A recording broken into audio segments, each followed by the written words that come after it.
আসসালামু আলাইকুম ওয়া রাহমাতুল্লাহ। সকলকে মাহে রমাদানের শুভেচ্ছা। আজ আমি হার্ট অ্যাটাক, স্ট্রোক এবং উচ্চ রক্তচাপ বা হাইপারটেনশন এই রোগগুলোর একটা অন্যতম প্রতিষেধক আপনাদের সামনে তুলে ধরব। প্রথমেই শুনে প্রতিষেধকের নাম শুনে সবাই একটু চমকে উঠবে যে এটা কিভাবে সম্ভব, কিন্তু আমি পুরো ভিডিওটাতে সায়েন্টিফিক্যালি এর অ্যানালাইসিস করব এবং সহজবোধ্য ভাষায় এটা উপস্থাপন করব ইনশাআল্লাহ। তো আমাদের প্রত্যেকের রক্তে লিপিড, চর্বিজাত পদার্থ বা কোলেস্টেরল থাকে। এই চর্বিজাত পদার্থগুলো আমরা যে নিয়মিত খাবার খাই সেখান থেকে আমাদের রক্তে আসে। এখন আমাদের শরীরে প্রত্যেকেরই লিপিড বা চর্বিজাত পদার্থের প্রয়োজন আছে, কিন্তু আমাদের রক্তে আছে এক ধরনের কোলেস্টেরল। এই কোলেস্টেরল হচ্ছে আমাদের শরীরে এক ধরনের যৌগ আছে, সেটার নাম হলো কোলেস্টেইন। এই কোলেস্টেইন থেকে এই কোলেস্টেরলটা উৎপন্ন হয় এবং কোলেস্টেরলকে আমি যদি সহজ ভাষায় বলি তাহলে এটা হচ্ছে তেল বা চর্বিজাত পদার্থ বা লিপিড বলতে পারি। এখন এই কোলেস্টেরল এবং আমাদের শরীরে যে চর্বি আছে, চর্বি কণাগুলো আছে, এগুলো রক্তের মধ্যে থাকে। এখন এখানে বোঝার বিষয় হলো পানির ভিতরে যেমন তেল দ্রবীভূত থাকতে পারে না, তেমনি ভাবে রক্তের ভিতরেও কিভাবে চর্বিটাও কিন্তু এক ধরনের তেল, কিন্তু এটা হচ্ছে কঠিন অবস্থায়। তো এটা কিভাবে দ্রবীভূত থাকে? এটাও দ্রবীভূত থাকতে পারে না। এই কারণে কোলেস্টেরল কি করে, তার চারপাশে প্রোটিনের একটা লেয়ার তৈরি করে এবং এই প্রোটিনের লেয়ার তৈরি করার মাধ্যমে সে রক্তে চলাচল করতে পারে বা ভাসমান থাকতে পারে। এবং যেহেতু প্রোটিনকে বলা হচ্ছে প্রোটিন, এবং এই যে কোলেস্টেরল সেটা যেহেতু তেল বা চর্বি বা লিপিড, সুতরাং লিপিড এবং প্রোটিনের সমন্বয় হয়, এটাকে বলা হয়ে থাকে হচ্ছে লিপোপ্রোটিন। এটা নবম দশম শ্রেণীর জীববিজ্ঞান বইয়ে খানিকটা আলোচনা করা হয়েছে, কিন্তু এত ডিটেইলসে নেই।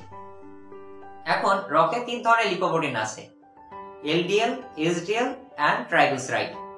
এলডিএল হচ্ছে লো ডেনসিটি লিপোপ্রোটিন, অর্থাৎ এই লিপোপ্রোটিনটা কি করে, এই লিপোপ্রোটিনটা হচ্ছে আমাদের যখন ধমনীর মধ্যে দিয়ে প্রবাহিত হওয়ার সময় ধমনী গাঁথরে এটা গিয়ে জমাট বাঁধে। যেমনটা আমরা আমাদের চারপাশে দেখি, যখন পানির লাইনে যে পাইপের ভিতর যে পানি দেয়, ওই পানির যদি দীর্ঘদিন যাবত ওই পাইপের ভিতর যে দিতে থাকে তাহলে ওই পাইপের উপর ছ্যাদলা পড়ে পাইপের ভিতরে। ঠিক তেমনই ভাবে যখন তেল এবং চর্বিযুক্ত রক্ত ধমনীর মধ্য দিয়ে বা শিরার মধ্য দিয়ে প্রবাহিত হয়, তখন এই শিরার গায়েও এটা কিন্তু একটা চর্বির একটা লেয়ার তৈরি করে। এবং এই লেয়ারটা তৈরি করতে করতে, যেহেতু এটা ভূমিষ্ঠ হওয়ার পর থেকে এই প্রক্রিয়া চলতে থাকে এবং দীর্ঘদিন ভাবে এটা চলার ফলে এটা এই স্তরটা অনেক গাঢ় হতে থাকে বা ঘন হতে থাকে। এবং আমরা যদি নিয়মিত অলস জীবনযাপন করি, খাদ্যাভ্যাস খুবই অস্বাস্থ্যকর করি, নিয়মিত ফাস্টফুড জাতীয় খাবার খাই কিংবা তেল বা চর্বি জাতীয় খাবার খাই, কিংবা আমরা যে মাঝে মাঝে ইফতারের সময় যে ভাজা পোড়াগুলো খাই, এগুলো যদি আমরা কন্টিনিউ করি তাহলে দেখা যাবে যে এগুলো এক পর্যায়ে জমা হতে হতে আমাদের হৃৎপিণ্ডের যে চারপাশে যে ধমনী আছে, ধমনীগুলো থাকে, অর্থাৎ হৃৎপিণ্ডের অন্তর্গাত্রে, তাকে বলা হয়ে থাকে করোনারি। এই করোনারি ধমনী গাত্রে গিয়ে জমা হয় এবং জমা হওয়ার ফলে সেখান থেকে রক্ত কিন্তু আর পাস হতে পারে না, অর্থাৎ এই লিপিডের স্তরগুলো একেবারে ব্লকেজ করে দেয় ওই ধমনীটাকে। এই ব্লকেজটা হওয়ার পরে পাশাপাশি যে কোষগুলো আছে ওইখানে কিন্তু প্রয়োজনীয় পরিমাণ অক্সিজেন রক্ত সরবরাহ করতে পারে না বা হয়ই না। এখন আমরা জানি যে অক্সিজেন যখন সরবরাহ না হয় তখন কোষের ভিতরে যে শ্বসনটা চলে সেটাকে বলা হয়ে থাকে অবাত শ্বসন। এবং ওইখানে অবাত শ্বসন হওয়ার ফলে, হৃৎপিণ্ডে অবাত শ্বসন হওয়ার ফলে ওইখানে ল্যাকটিক অ্যাসিড উৎপন্ন হয়।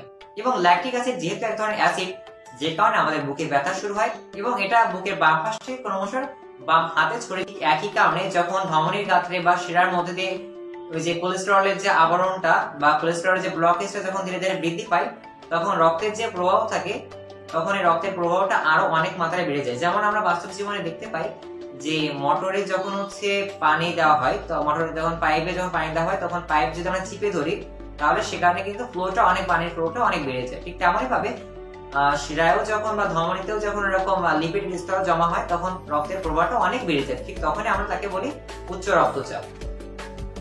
কিন্তু যখন আমরা দীর্ঘ 1 মাস রোজা রাখি, তখন আমরা জানি যে আমাদের শরীরের প্রত্যেকটা মুহূর্তে, আমি এখন কথা বলছি, আমার এখন শক্তি দরকার, এবং শক্তিটাকে এটিপি বলা হয়ে থাকে, যেটা পাওয়া যায় গ্লুকোজ থেকে। এবং এই গ্লুকোজটা কিন্তু এখন আমার শরীরে নাই, অর্থাৎ আমি এখন খাবার খাই না, এই কারণে আমার শরীরে কোনো গ্লুকোজ তৈরি হচ্ছে না আপাতত।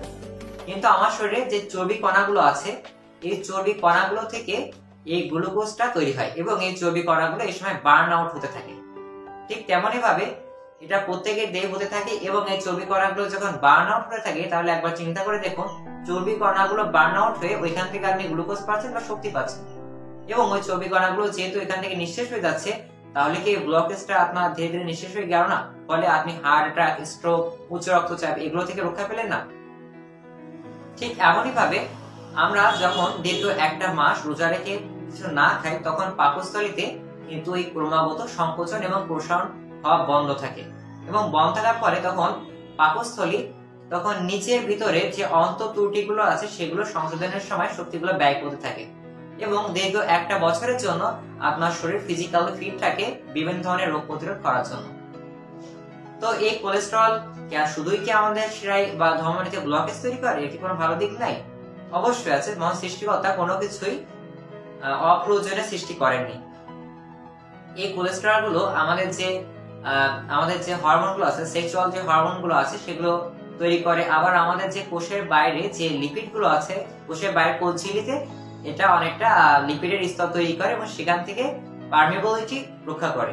এছাড়া এই যে কোলেস্টেরল আমাদের যখন ত্বকে থাকে, যেহেতু আমাদের ত্বকের কোষ ঝিল্লি যেটা থাকে, আমরা যখন রোদে যাই বা সূর্যালোকের উপস্থিতিতে যাই তখন এটা সূর্যালোকের উপস্থিতিতে প্রাথমিকভাবে বা ইনিশিয়েট একটা ভিটামিন ডি প্রডিউস হওয়ার মাধ্যমে পরবর্তীতে সেই জাপটি সংগঠিত হয় কিডনিতে এবং সেখান থেকে এটা ভিটামিন ডি সংশ্লেষণ করে এবং এছাড়া এটা আমাদের শরীরে পিত্ত তৈরিতে কোলেস্টেরল ব্যবহৃত হয়ে থাকে। কিন্তু এই কোলেস্টেরল কিন্তু আমাদের জীবনে বিপর্যয় ডেকে আনতে পারে, তা আমরা বুঝতেই পারছি যে এগুলোর কোলেস্টেরলের কারণে হার্ট অ্যাটাক, স্ট্রোক এবং উচ্চ রক্তচাপ প্রধানত হয়ে থাকছে। তো দীর্ঘ একটা মাস রোজা রাখার পর এই কোলেস্টেরল যে আমার শরীরে জমা হচ্ছে, এই সম্পূর্ণ কোলেস্টেরলটা বার্ন আউট হতে হতে এক পর্যায়ে নিঃশেষ হয়ে যায় এবং আমরা সুন্দর একটা জীবন লাভ করতে পারি। তাই আমি বলি যে রোজাই সর্ববৃহৎ এবং সবচেয়ে বেশি যুগোপযোগী